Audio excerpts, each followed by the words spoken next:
The comedy that comes from improvisation is the comedy that comes from the truth in life. What I hope people take away from the improv that they learned from me is it's okay to be honest. It's okay to be authentic. It's okay to be real. You're listening to the Voiceover Casting Corner, a podcast and question and answer session recorded live every month. VCC is brought to you by the Voicecaster. The Voicecaster casts thousands of voices every year across all genres, and we're excited to give you an inside look at the casting process direct from our casting team.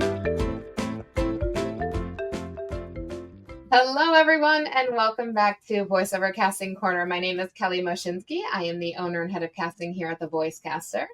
And I'm Kathryn Horan. I'm the Senior Casting Director here at the Voicecaster. And today we are super excited to have a special guest with us, Tim Powers, not only a talented voice actor himself, but the creator and instructor behind TIMPROV. And if you haven't heard about TIMPROV yet, you are going to hear all about it in today's episode. We are super excited to have Tim. So welcome, Tim. Thank you for coming on today. Thank you. I am so delighted to be here. You guys know I'm a big fan of what you're doing, and big supporter. And I'm glad to have your support for TIMPROV. I'm at your service. Let's go to work. Absolutely. Let's do it. So just a little background here on Tim. With childhood heroes like Captain America and Mel Blanc, it's no surprise that Tim Powers has a voice acting career as epic as a choose-your-own-adventure book. With more years in the business than a well-loved pair of Levi's 501s, Tim's voice can be heard everywhere from video games like Genshin Impact and Final Fantasy to commercials that might have convinced you to buy your last mattress or upgrade your cat's litter box. He is a journeyman actor, tackling everything from medical narrations — he can pronounce those tongue twisters like a pro — to a ton of dub shows and movies on Netflix. Yes, that's also him on Dateline NBC, as well as in Disney games on Alexa. Beyond the recording booth, Tim is a superhero to budding voice actors as a coach and mentor, earning him the nickname Cap from his students. Drawing on his improv background with the Groundlings and Upright Citizens Brigade, he founded TIMPROV, a workshop where voice actors can embrace spontaneity and laugh while they hone their skills. He may not leap tall buildings in a single bound, but Tim's unique blend of experience, versatility, and infectious fun turns the art of voice acting into an exciting adventure. Plus, he's really funny. Aw, that's very sweet. Thank you. He is. All of those things. And I know you've done all of that and more. NDAs keep us from saying Exactly. Some things, yeah. But it's all good stuff. So here's the thing. Improv isn't just about being funny, right? It's about staying present in the moment, adapting, bringing fresh perspectives and life to your reads. You know, Yeah. you do that in your own work, but then you've also expanded to helping other actors unlock that sort of freedom in the booth that comes with improv as well. So we're so excited. We have so many questions for you. So yeah, Tim, can you share a little bit about your journey into voice acting? How did you get into this business?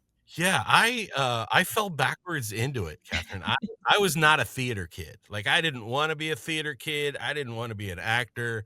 I thought the theater kids, frankly, and I'm going to get email on this, but I thought the theater kids were dorks. I just wanted to get, I wanted to go play with my garage band, and I wanted to go, play my Atari 2600 because that's how old I am. But I'd always been funny.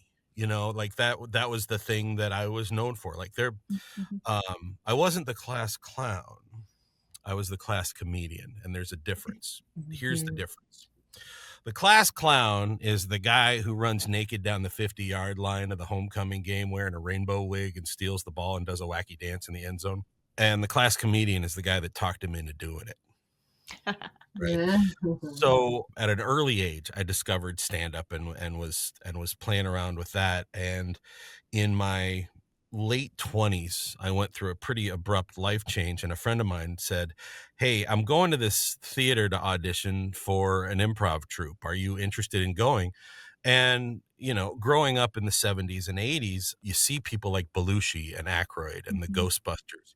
And, my family's from Chicago. So I remember asking my dad, where did these guys come from? And they said, well, Second City, it's a school where you can learn to be funny. And I went, a school where you can be funny?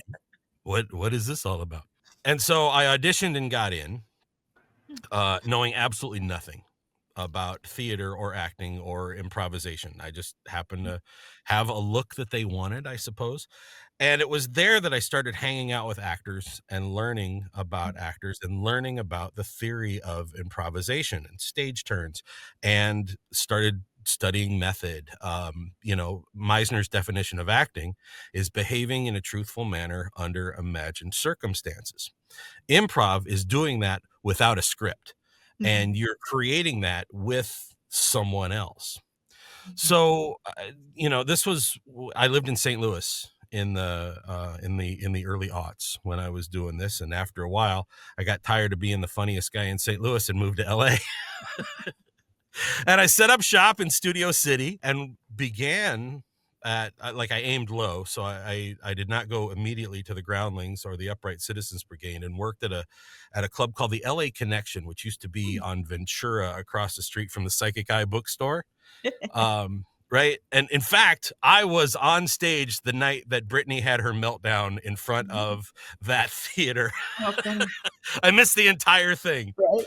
But, Matthew Perry came out of that studio, and they had a TV show for a while. And it was, a lot of folks kind of cut their teeth there. And I made some great friends, and then leveled up, took a few classes at the Groundlings. The Upright Citizens Brigade moved into Hollywood, and I was among the first students at the West Coast branch of UCB. And what I found in studying improvisation is it changed my life, because you release control of Mhm. so many Mhm. things. In a good improv scene, you don't drive the bus drives you, right? And it is really all about being present in the moment. The Mhm. concept of improvisation is yes, and yes, meaning you accept whatever information you're given and you add to it. And that becomes a mantra Yeah. throughout your entire life, because there's so many things completely out of your control. And it's not about, like you said, it's not about being funny. Doesn't hurt, Mhm. but a good improv scene has no punchline. The comedy comes from the experience. It comes from the Mhm. situation. Buster Keaton, brilliant silent movie comedian, used to say comedy is a man in trouble. And the best improv scenes are watching actors figure their way out of a problem Mhm. without winking at it and staying present in their scene. So Mhm. almost everything that I learned about acting, I learned on stage as an improviser. Yeah. Then I started reading Hagen, and I started reading the essential texts Mhm. of acting, and I'm like, I've been doing this for years. I just didn't know it was codified. I have heard both of you speak so many times about the importance of being authentic, about being real. And so what Yeah. improv trains you to do is make Is that? decisions really, Oh, really, yeah. really fast. Mhm. You know, I've been on stage and the director goes, okay, you and Frank are two demons in hell arguing over what to watch on television. Go. And you have no choice but to Yeah. fall into the character, Yeah. and so the script analysis, which is so crucial. Once you build the platform around your scene, whatever it is, I don't care if it's a Tostitos commercial, whatever, it doesn't matter. Being able to behave in that scene is what improv is Cool. really all about, Exactly. Yeah. So yeah, I'm so glad that you hear it in the stuff that I send you and the work that I do. So What inspired you to create TIMPROV? How did that come about? at the beginning of the pandemic, I started coaching. I was coaching brand new Mm. actors, folks who Mhm, had mhm. Sure. zero experience Mhm. in voiceover, in theater. Like, I was an IT guy. I worked at a dry cleaner for 65 years. I just, I got a nice voice. I want to see what I can do. And I'm like, okay, Mhm, cool. mhm. But I got to tell you, it's an acting job. Yes. My curriculum was very codified. Like, there was a structure set up so that once you have that structure, you can perform in that structure. And what I found was a lot of actors were trying to do it perfectly. They were trying to find the perfect way to sound in this. Mhm. And in authenticity, in life, in real life, there is no Right. perfection. Mhm. Those of you that remember the old Badfinger song, there is no perfection. I needed the actors that I was working with to be okay knowing that it's more important to be natural than perfect. Mhm. And what Mhm. improvisation taught me was things are not perfect. You build things as you go, and there's nothing more authentic than real life. So how do you really sound when you're talking to your dad? How do you really sound when you're talking to your 7-year-old daughter whose cat is sick and she's afraid, right? Being able to make those decisions quickly and know that sometimes, warts and all, you come across with an authentic performance and you're connected. That connection, right? I had a conversation with another casting director many years ago, and I asked her, I said, look, I'm a middle-aged white guy with a deep voice in the voiceover industry. There's literally thousands of me, right? I am so replaceable. And when you send out something, we all send it back, and you've got 1,500 Tim Powerses or Mike Cunninghams or whoever. How do you choose the ones that sound to the client? And that casting director said the same thing I've heard you guys say. You choose the ones that sound the most connected. Mhm. So Yep. how do you sound connected, right? And they're like, for some folks, I say more Kirk, less Spock, you know, or for younger people, I say more Penny, less Sheldon, right? And the improv, the exercises make you okay with just being rather than being perfect. Yeah. You Yeah. know, the proof is in the pudding. I've been doing this about 5 or 6 years, and some of the folks that started with me through this and helped me develop the process are now leads in AAA games. Oh, that's awesome. So I Amazing. guess you can't argue. Something's working. Yeah. Yeah. Well, then kind of using that, do you remember a moment where improv really saved you or significantly helped you in an audition or a session? Oh my heavens. There have been so many. Like a foundation of my work is automotive, right? And that's very straightforward. It's we've got Mazdas for $39.95 and it's fairly formulaic. But Mhm. there are so many times, I'll tell you one. I was in a session just last weekend for a game, and in this game I am the announcer for a radio station, right? Mhm. And the radio station had a political leaning where it was making fun of folks who lean to the left. So I started to play the guys I knew growing up who Mhm. were kind of condescending about that kind of stuff, but I mixed in that announcer. And the director and I, it was a live directed session, and the director and I were working on it. I'm like, you know what? I'm going to turn it up to 11 here. Don't hate me for this because it's going to be politically incorrect, but let me see what I can do.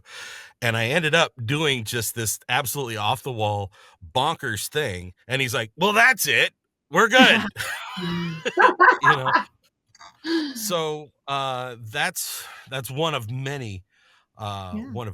examples. I love that. You And know? just kind of trusting your gut and not being afraid to go there. Because I find that's a lot of thing with actors. They're afraid to go big. And it's like, no, do it. And Yeah. that's what they're looking for. Yeah. One of my early coaches was Lori Tritel. I don't know if you know Mhm. her or Yeah. not. She, right? Lori, I miss Lori so much. And she used to say that the safe read is never cast, right? She said, Mhm. when you audition, give me red, give me orange, give me blue, give me purple, but for heaven's sake, don't ever give me beige. And so it is my job to, not give you beige until the very last take. Exactly. Yeah. So Yeah. hopefully, casting directors, when you see my name pop up in the Dropbox, you're like, You know what? okay, At this least is it'll be going to be interesting. fun. Yeah. Yeah, it may not be right, But but it'll it's be going to fun to be listen to. interesting, Gonna right? be interesting, and you will also make it work. Like that is the other thing. It's like you're not doing things that are just different and outside the box just to be different. It Yeah, works with the copy, and like right. that really is the thing. Is like sometimes we get some weird stuff, and it's like beyond left field. It's like, where did this come from, and what does this have to do with anything? But out of those 1,500 auditions that we're listening to, at least 1,400 of them, maybe even 1,450, are beige. Are beige, right? Or And at least so the first take is beige. But if that first take is beige, we're not going to get beyond that. it is my job. It is the actor's job Mhm. to stand out a little bit, right? Bryan Cranston has said that if you approach auditioning like a job interview, it's going to drive you nuts. But Mhm. if you approach it like an actor, where your job is to interpret the script to the best of your ability, to the Mhm. most authentic performance for you, send it out and hope it aligns with the producer and the casting director and their vision, right? Then you can feel good about your performance. Mm-hmm. And so that's kind of my approach. Mhm. You know, Yeah. my batting average isn't bad, but who knows? I don't know what I'm up against. Every time I meet new voice actors, I know they're really good, but I don't want to sound like them. I want to sound Mhm. like me. Yep, exactly. That's what ultimately we remember as well. It's like we remember that from audition to audition. So even if you don't get selected for that job, we remember that for your future stuff, and it's like, and It's gonna when be we fun. are in time crunch and we don't have 5 seconds to give to 1,500 people, we will see your name and we will make sure we give you the time. I tell Yeah. that to my students a lot. I said, you're not just auditioning for this part. You're auditioning for the casting director. And you may not be right for the toothpaste commercial, but heavens to Betsy, will you be right for the oncology ward that they're casting for Mhm. next week? Who knows? Yep. Exactly. Yeah. And we've even seen it where it's like somebody's auditioned for an animated show over and over again, and just the parts just weren't right. They wrote a part for them because they loved their work in auditions. It's like, how cool is that to have Disney writing a role for you because You they never know where things are this gonna how go. many auditions and have loved your work. You It's know, like, it yeah, happens. there's no Illuminati like choosing things or people. Yeah. This is an art, not a science. Yes. Mhm. And, Yeah. All the subjective. example I use a lot is you line up 5 fine artists, right? You get Da Vinci and Dali and Jack Kirby and, 2 others. You have them all draw the same tree. You're going to get 5 Mhm. different trees, Yep. Yeah. So Yeah. hopefully when you get a Tim Powers audition, you're like, yep, there he is again. you know, But and in a good way. sometimes the part is right for Tim Powers and sometimes it isn't. I love it when my friends book work. And a lot of my friends are middle-aged white guys who sound just like me, Mhm. because Yeah. we take up a lot of real estate in the industry. But I love knowing that like they booked something I read for. And that's one of the amazing things that I love about the voiceover community that I have never seen anywhere else is the support. Like, the Mhm. people in this industry are so incredible. Like, it's amazing how it's like, even when we were doing auditions in studio all the time pre-pandemic, everybody came in, there'd be 10 people sitting in the lobby at any given time, and it's like they're like working on the scripts and chatting with each other and best friends and like, hey, let's go grab coffee after this while they're auditioning for the same role. Yeah. Mhm. You won't see that on the on-camera side Oh when no, no, no, no. like, Congruent with my improv career and pre-voice acting, I was a stand-up, right? And I worked at the Comedy Store. I worked Mhm. Mhm. at the Improv, and we would push each other in front of a bus to get a job. you know like we'd punch our moms for a job with like whatever. And in voice acting, like I get calls 4 or 5 times a week from somebody going, hey man, I got this audition, I don't know what to do with it, can you help me out, let's figure it out. And we work on stuff together. Mhm. Or hey Tim, this is my audition, I don't know what to think, can I run it past you? And conversely, same thing is true. I can send it to them before I send it out. I'm like, this, am I too far out? And like, no, you're fine, Tim. Yeah. yeah, this community is unlike It really is. anything else. I mean, yeah, it's incredible. Talking more about the improv and comedy since you bring it up. So Mhm. a lot of people think the two are essentially the same, right? You can do one, you can do the other. Improv is all about getting the laughs and the comedy, and that is the big part of it. You've kind of already touched on this, but especially in the context of voiceover, how do you think of improv, or how do you teach to your students that improv, like, yes, comedy will come out of the improv, but it's not just about finding the next funny thing to say. Because really, improv as comedy is a bit of a misnomer. The comedy that comes from improvisation is the comedy that comes from the truth in life, right? And there's a lot about life that is really funny. Mel Brooks says there's nothing funnier than the truth. And so what I hope people take away from the improv that they learned from me, or the improv experience, is it's okay to be honest. It's okay to be authentic. It's okay to be real. nobody cares that much about Kraft macaroni and cheese, but you really care about the comfort that you had when your grandma made it for you when you were sick, or empowering your 6-year-old son to learn to cook for himself, which is how I learned with Blue Box macaroni and cheese. That's the first thing I learned how to cook. Mhm. Find the reality. And if comedy comes with that, great. But if not, that's okay too. One of the best improv scenes I ever did had no laughs in it, and it was just me and one of my scene partners, a woman. She sat at a table and she looks at me and goes, "I met somebody." It's heartbreaking, right? And the whole scene was about these two people who cared a lot about each other but just couldn't make it work. Mhm. Just couldn't make it work. And the laughs that came were from the recognition of that, of the disappointment Mhm. that it's not going to work out. But it wasn't like, yuck, yuck, yuck, I fell down and slipped on a banana peel and hit you with a pie. It Mhm. wasn't, cheater jokes. It Yeah. was, it was the truth. It was the reality. And so that sincerity, that authenticity, that real life, right? Conversational, connected, conversational. We see that in every single breakdown there is, Every right? single one. Right. Well, you can't be any more connected than you are to the world around you. Yes. So using improvisation to find a relatable way to connect to that script will bring your authentic self out of it, and getting over the fear of doing it perfectly is why TIMPROV exists in the first place. Oh gosh, I So love that. I love both of those examples because it's like improv isn't just comedy.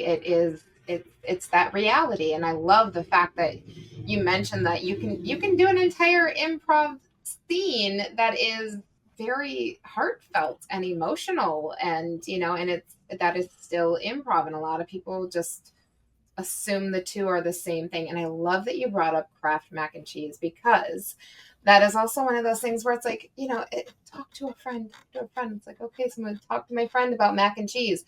And a lot of people don't go far enough into it of like, okay, what does Kraft mac and cheese mean to me? And I love that you brought up the fact that, it's like a childhood thing, and that like you could have something funny around it, or you could just have something like warm and heartfelt, and like Kraft mac and cheese makes me feel like warm and cozy inside, you know? it Um, depends on the script. There's a Right? universal truth in yeah. even the dopiest script, Mhm. because it's never, never, never about the product. Yeah. No, it's how it makes people feel. It's all about Mhm. that connection. I have seen people struggle with, because you do see scripts that say like improv is encouraged, or comedy background is a must, or whatever, and it's like it has nothing to do. Like the script is not funny at all, or like this happens a lot, and people get really stuck on, Yeah. how do I improv for this, like how do I make it funny, and it's like, well, it's not about making it funny, it's about relating to it, right? Yeah, and if you think about the great stand-ups, Mhm. right? They were relating to real life. Mhm. Richard Pryor, right? Bill Hicks, Yep. George Carlin, Lenny Bruce, four of the greatest comedy minds of all time. All they did was talk about life, talk about observance, right? Mhm. It wasn't Bazooka Joe jokes. They were really observing real life. And so when I see comedy background is a must, I literally have a handheld mic that I will hold in the studio and remember who I was in 2007, standing on stage at the Improv, opening for Eliza Schlesinger, or, knowing Chris Rock is backstage going on after me and nobody cares what I have to say. But it's that jive. It's that relatable kind of, hey, isn't it funny how airplane food sucks? Like that energy, I think, is what they're looking Yeah. for. They're not necessarily looking for a joke. They're Mhm. looking for the relatability of a stand-up, and the best stand-ups are just real people. I get very scientific about this This kind of this is stuff. so this is The so good, because people struggle with it. They're like, "I'm terrible at improv," and it's Mhm. like, well, No, you're not. that's Nobody's the thing. terrible at improv, Yeah. because everything everything, your entire life is improv. Kelly, you're raising kids, right? Yep. There, you can't argue logically with a kid about why their sandwich, should come on a red plate and not a blue plate. You are yes-anding those developing minds constantly, All day right? long. All day long. I mean, parenting, marriage is Oh. nothing but one long improv scene. I am blessed. I am married to one of the greatest women I've ever known. And I have said it before, we're both improv trained, and our marriage works because we are constantly yes-anding each other. And the conflict comes when we don't, because the opposite of yes and is no but. And once you hit that no but, you've got nowhere else to go. And so it opens up all kinds of possibilities. Look at that. He's got acting advice. He's got Life parent advice. and relationship. It's amazing how all. There you go. I am way A underpaid. life counselor right here. So when are you starting TIMPROV for like relationships or That's great. That's for parenting? Like you've got I don't know. spin-offs. I have a slew of old girlfriends who are like, this guy has no business giving anybody relationship advice. Fortunately, I don't think any of them are in the industry. Regarding truth and improv, right? There's a book that every improviser worth his or her salt has read, written by a cat named Del Close. And Del was one of the original actors at the original Second City. Came out of worked directly with Viola Spolin, who created improvisation. And Del was, for a while, the director of Saturday Night Live. He was Dan Aykroyd's coach. He was Gilda Radner's coach. He taught Bill Murray how to do improv, right? And his book is called Truth in Comedy, because the more authentic you are in your performance, the funnier it is, or the more engaging it is. Right. So there's a little bit of truth, to get back to macaroni and cheese, right? Yeah. People don't care about the blue box. People don't care about the product. If they did, I mean, there's no intellectual reason why you would eat powdered up cheese, and solid carbs. Like that, it's just not a prudent thing. Yeah. But people have an emotional attachment to it that may begin in childhood, and carries it through. That's why major fast food restaurants marketed to us in the 70s with a clown. Right.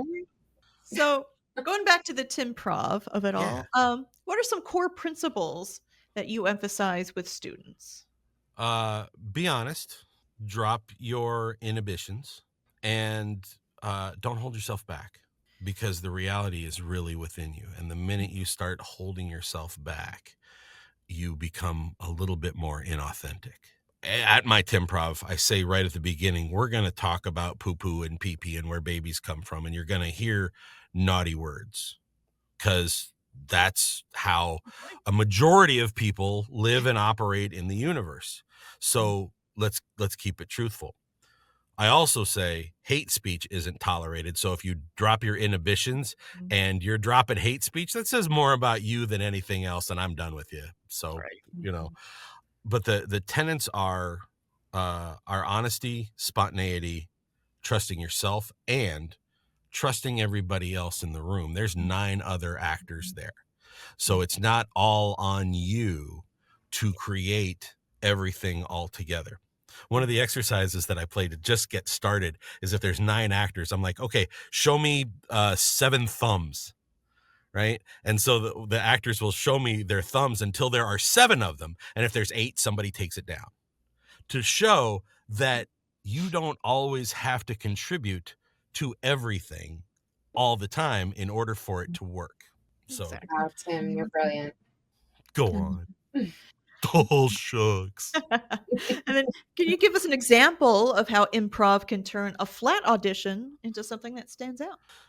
If you're doing a flat audition, that's on you, Right. right? You're not connected. You haven't created a scene. You have no idea what you're doing, right? You're just reading, and nobody's going to pay you thousands of dollars to read. There are computers that read. Thank you very much, right? Yep. And so what we bring to the table is the heart and soul of who we are. Tim Powers will bring one perspective into things. Jimmy Stafford will bring another. Aiden Rudd will bring another perception. I could drop names all day long of talented guys who are in my lane, who are all excellent actors, but just have a different perspective, right? So what the improv does is allow you to be present, be imperfect, right? Disobey the punctuation, and just have fun. People don't speak in perfectly punctuated sentences. Why not? Nobody does. No. Nope. So if there's a comma, who cares? Yeah. Have some fun. Throw in a little inarticulate laugh. If you say something that's funny and it makes you laugh, throw that in. It's human. It's what people do. That is what we are always talking about. It's those imperfections, the flaws, it's like the things that make us human. That's exactly what we want to hear. Like we don't want to hear perfection. Please give us those real moments. It's like the perfection is going to come in the final spot. When we're talking commercials, it's like they're gonna strip a lot of that out. They're going to strip a lot of it out. They'll have perfection, but perfection isn't what's going to book the job. Well, what is perfect anyway, right? If there was a perfect way to do this, somebody would have figured this out long before now, right? And they would have all the work. And to the best of my knowledge, Paul Frees is dead because he used to have all the work back in the day. Right. Right? But, like I would figure out how to do it perfectly, and then I would book everything you throw at me. Right. But there are times Tim Powers is right, and there are times Tim Powers is almost right. And there are times Tim Powers isn't right at all. I just know there's another bus coming in 10 minutes. Yep. Absolutely. So I'm not going to sweat it. How do you figure out your balance? As you look at a script, how do you figure out the balance of honoring the script, not rewriting the script, but still having that originality come through the improv and, bringing you to it? It comes down to the scene that I've created in my head for what surrounds that script. I'll go back and I'll listen to it. Believe it or not, I actually do listen to my auditions before I send them in. And if it sounds like I'm overhearing a conversation at Starbucks, then I know it's authentic. But if I sound like I'm this guy, then I'm like, Control Alt Delete, forget it, right? Early in my career, I was working with Bill Holmes, right? And I love Bill. Bill's great. Bill and I get along beautifully. And the first time I ever read for Bill, I came in, he gave me a script, and I came in like the radio guy that I used to be in the 80s because I did radio. I was at KC95, St. Louis's best, right? I came in and did that. And Bill opened the vault door, grabbed me by my shirt, pulled me out of the booth, stuck his finger in my face, and he says, "You're not Johnny Fever anymore. You're Fred Flintstone. You're the guy next door. Now go in there and act." It was at that point that I started to act. Oh, it was a big dose of reality. Yeah. But it is, it's that level of excellence that I expect from the people that I work with as students, right? Just give me your best. Your best is going to be different than his best. Your best is going to be different than her best. But for heaven's sake, give me your best, knowing that your best is going to move the needle every time we work together. If you don't use the tools I teach you, I can't help you. Right. So going back really quick to yes and. When you are in the booth and you are by yourself and you're reading a commercial script, how does yes and apply to a commercial audition? It comes down to what's at stake in the commercial, right? It comes down to what it is I have to say and what I'm reacting to. Because my approach is way more reactive than proactive, right? The automotive stuff is very proactive. The announcery read is very proactive. Now batting, number 7, J.D. Drew, right? I'm proactively giving you that information whether you want it or not. But whatever script I've got, I need to find out what happened in the moment before and why I'm saying what I'm saying.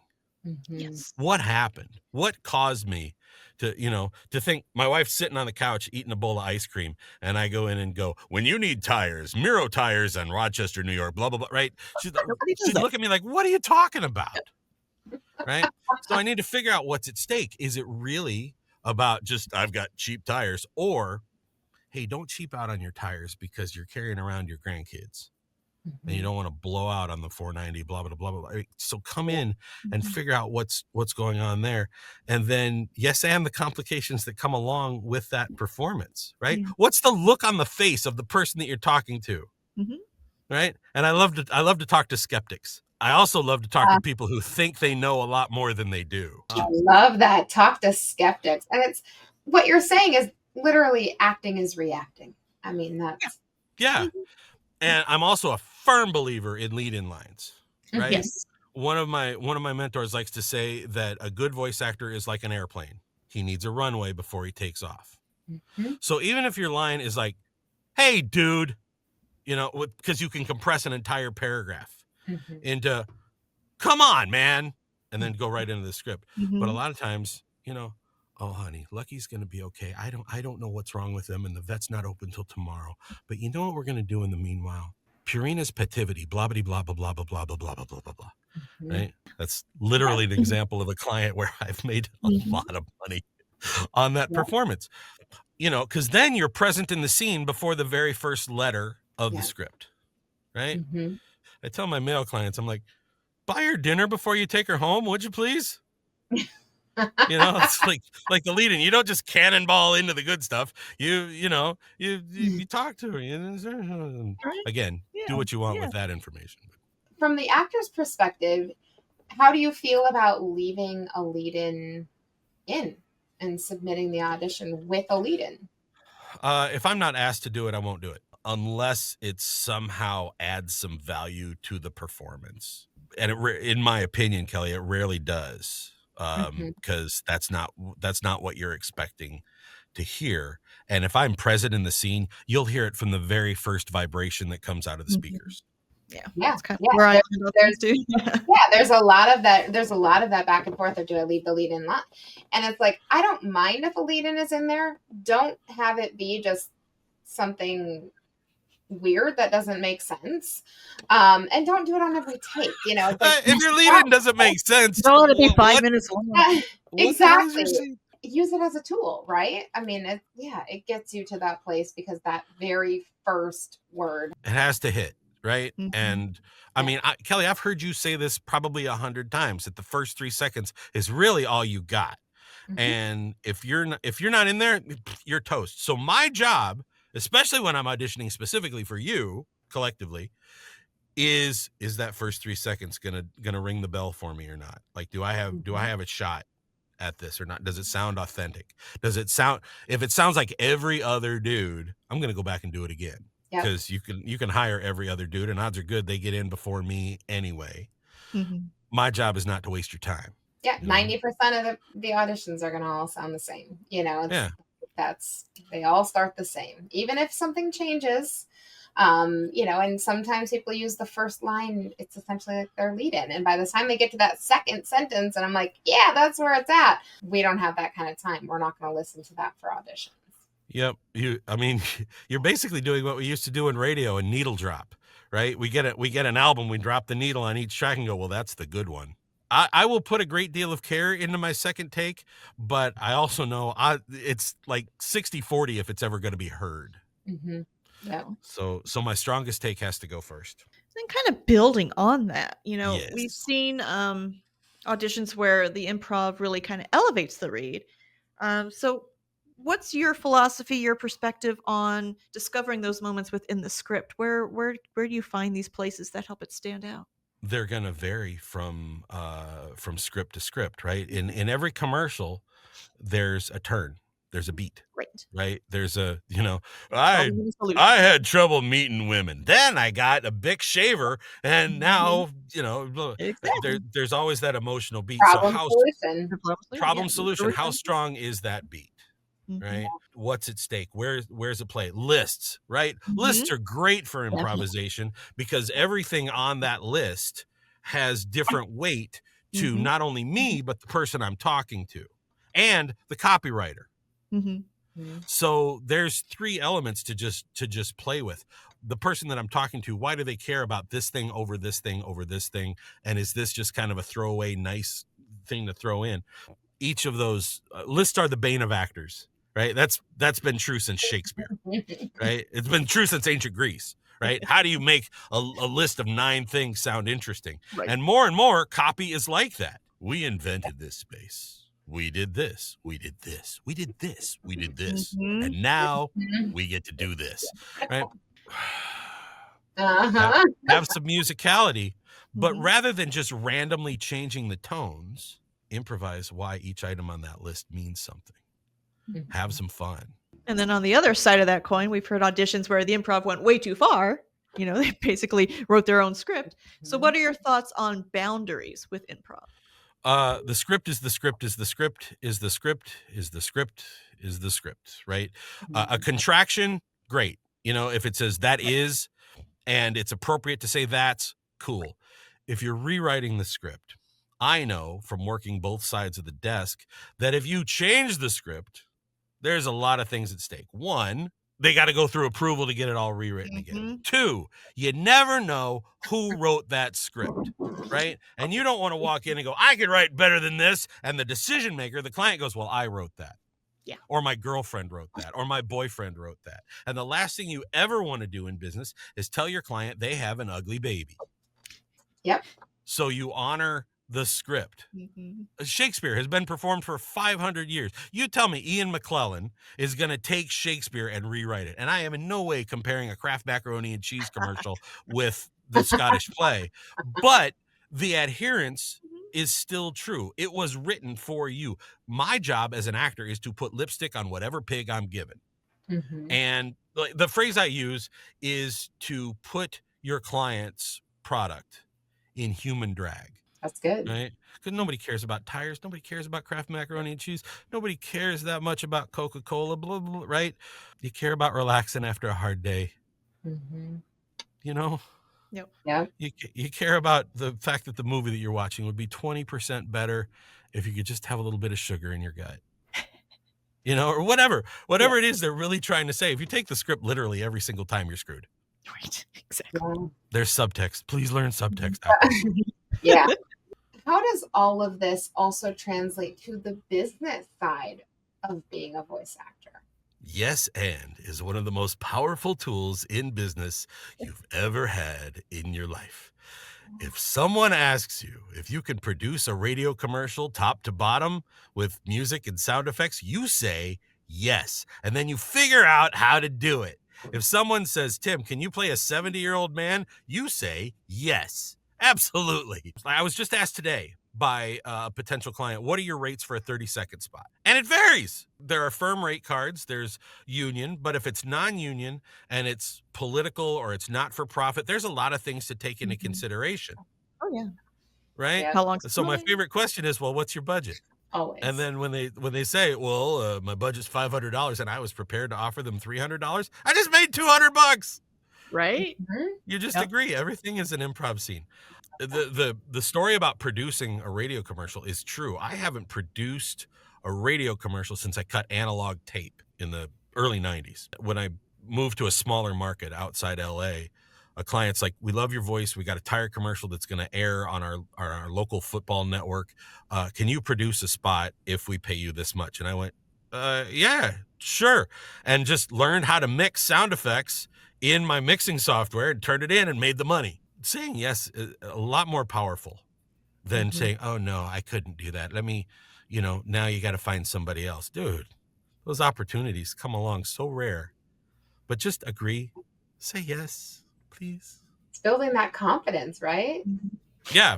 I mean, that's half the battle sometimes. You as a voice actor, you are a small business and you have to have that confidence in yourself, in your business. One of my biggest clients right now is a family of about a dozen car dealerships in 3 states. I sourced it myself. They came into my market. I watched their commercials. Their commercials were not good. Like the voiceover in their commercials, frankly, was not good. I even found a Reddit thread about people complaining about the voice in their commercials. That's how bad it was, right? And so after about 6 months of hearing this, I'm like, you know what? I got to do something. So I looked up who made the decision, who the actor was, how they got hired, what the story was.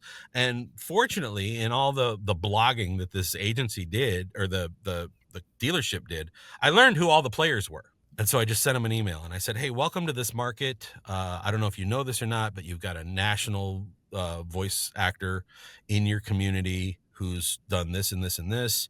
In the event you need another voice, give me a call. Got a call within 2 hours. And they said, well, we're going on vacation, but we want to talk to you. We love your work. I said, great. Mm-hmm. After they came back from vacation, I Instacarted a box of donuts to their desk, right? And a week went by and I hadn't heard from them. Mm-hmm. So I Instacarted a bottle of ketchup to their desk with a note that said, hey, it's been 2 weeks. Let's catch up. And as soon as that note got to them, my phone rang and they're like, okay, let's do this. And what they offered me a pretty low rate. And they said, is that acceptable to you? I said, it is up to a point, but you know it's pretty low, right? And they said, yeah. I said, here's what I'd like to do is I'll take that rate for 3 months. If you like what I do, every 3 months, we'll stair step it up over a year until it's, what it ought to be.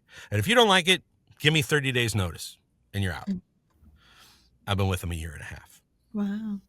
In fact, I have like 6 commercials. I was literally doing one before this session and I got to go back and do like 6 more.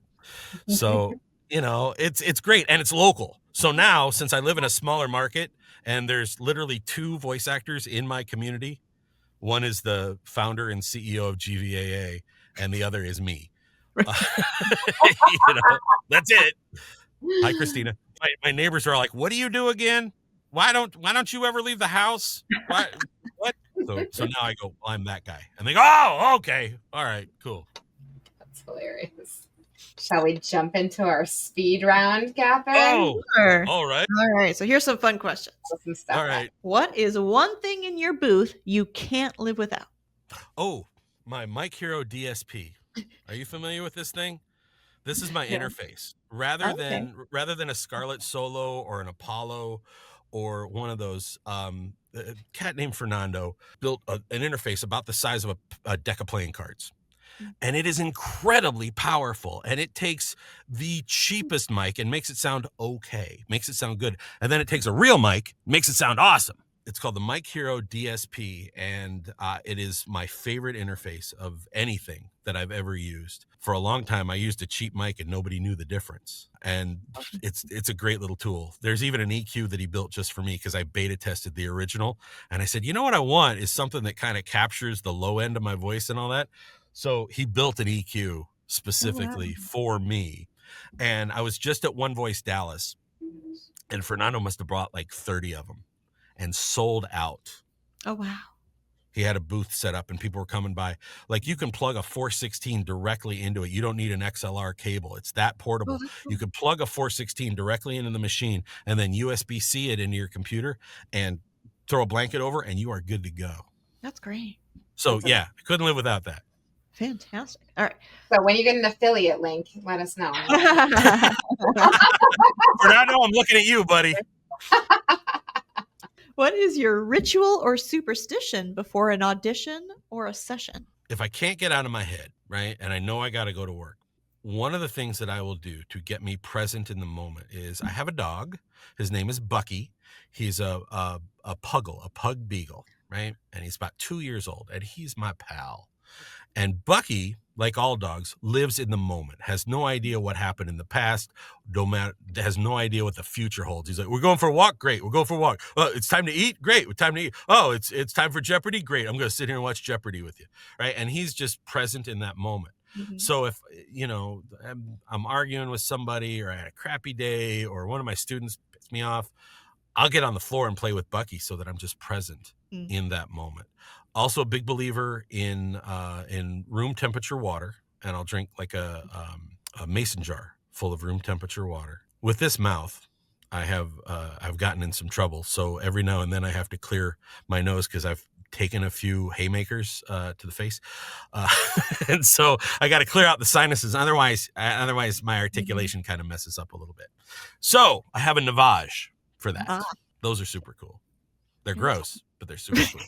I've heard good things. People swear it's an electric neti pot for those of you at home, and cleans out your sinuses quite nicely. What is your favorite color? I don't really have one. I don't really have Not a favorite color. Yeah, no, not hardly beige. Anything No. but baby.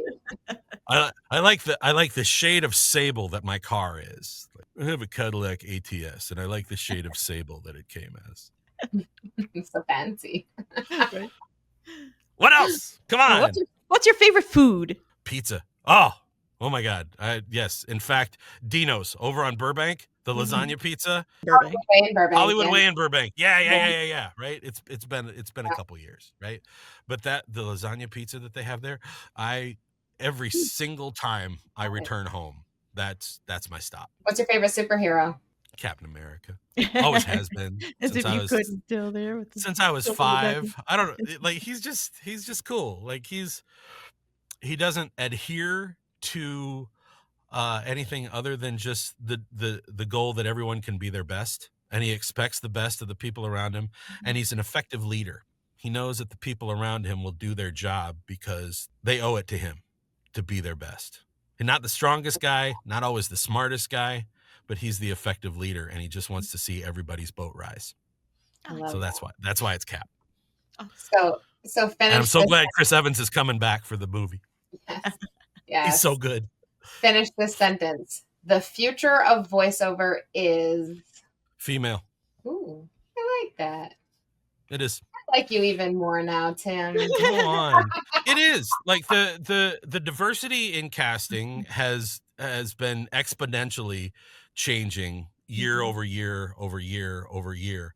And not only diverse in gender, but diverse in culture and ethnicity. Yeah. And, again, middle-aged Midwestern white guy, I love it when I hear a black female as the voice of whatever national thing it is. And it's never like, hey, black people, here's blah, blah, blah. Like, it's just a matter of course. Mhm. And as the culture shifts and that becomes normalized, I love what that does for us as a culture in general. Yes, absolutely. I firmly believe that we're going to hear a lot more women identifying, women presenting voices in everything. So then we have to ask you, we ask all of our guests, if you could give one piece of advice to actors who are just starting out or even who have been in it for years, what would that be? Get a good coach with them, and then get another one right after that, so that you're not adherent to one particular philosophy. There are many roads, and there are some excellent coaches. I consider myself one of them, but I also know there are a lot of great coaches who have a different approach. My friends in the industry all want the same thing, which is for you to be the best actor that you can be. Mhm. Right? The folks who keep you around for 6 or 7 years and eventually tell you you're good enough to audition, those aren't the folks I'm talking about. I'm talking about the folks who want to see you audition and be real and do what it takes in order to book the work. Okay. This is a job. This isn't make a wish. So, if the actor is there, if the coach is there to help you, then by all means, align yourself with those coaches and find your way. Brilliant. Well, this was an amazing conversation. One of our longest episodes. Oh my gosh. It's just, I feel like we could keep going. Like I have Right? so many things. But thank you so much for joining us, Tim. This peek into the whole world of improv has been incredible.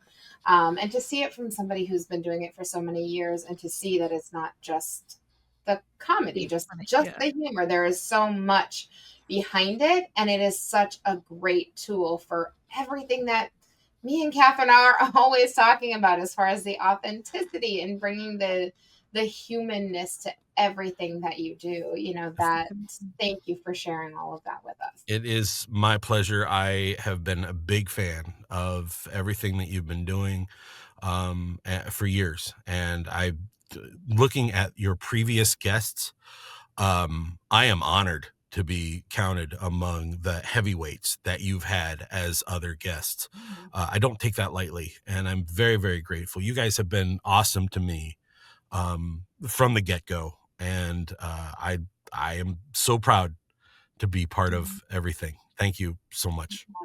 I adore you both. Thank you. We're so excited to have you as a guest. Always a pleasure. Also, I mean, for those who don't know, Tim teaches a 4-week TIMPROV class through Voicecaster with us, and I've heard nothing but incredible things. The session that I sat in on was so much fun. I'm like, oh my gosh, like it is something that I think everybody needs to do. You know, So if you want to sign So I up, look forward to seeing you in my next session, Kelly. that's right. Everybody listening. So Yeah, if you are interested, just go to our website, voicecaster.com, click on the workshops tab, and you can sign up there. And to all of our listeners, remember, casting directors don't want polished performances. They want authentic ones.